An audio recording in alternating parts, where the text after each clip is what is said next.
మరి ఈరోజు నేను ఒకటే మీ ద్వారా ఈ పార్లమెంట్ ప్రజలకు నేను ఒకటే మనవి చేస్తున్నా, దేనికోసం మీరు పార్టీ మారారు, ఎందుకు నీ కూతురుకు టికెట్ కావాలి, మరి కావ్య గారికి ఈ వరంగల్కున్న సంబంధం ఏంటి? కావ్య నజరుద్దీన్ వారి అత్తగారు గుంటూరు, మరి ఆ గుంటూరు వాసికి వరంగల్ పార్లమెంటు టికెట్ ఏం అవసరం?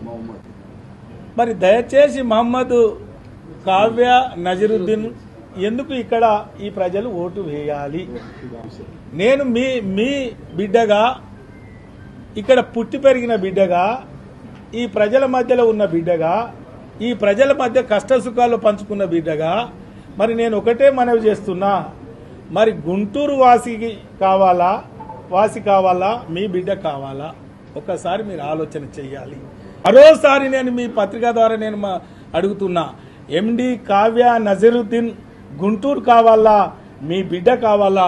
ఒకసారి మీరు ఆలోచించాలని మీకు చేతులెత్తి నమస్కరిస్తున్నాను.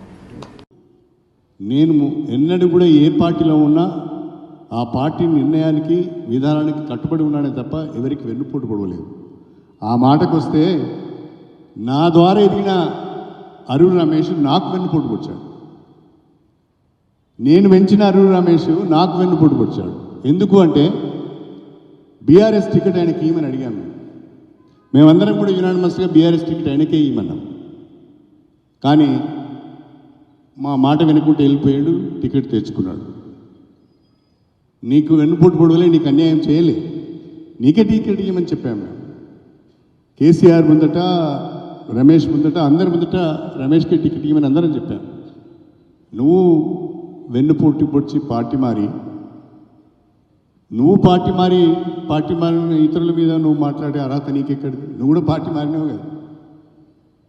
10 ఏళ్ళు ఎంజాయ్ చేసి కాంట్రాక్టులు తీసుకొని రియల్ ఎస్టేట్ చేసి దందాలు చేసి డబ్బులు సంపాదించుకొని నువ్వు కూడా పార్టీ మారినావు కదా. నువ్వు ఇంకో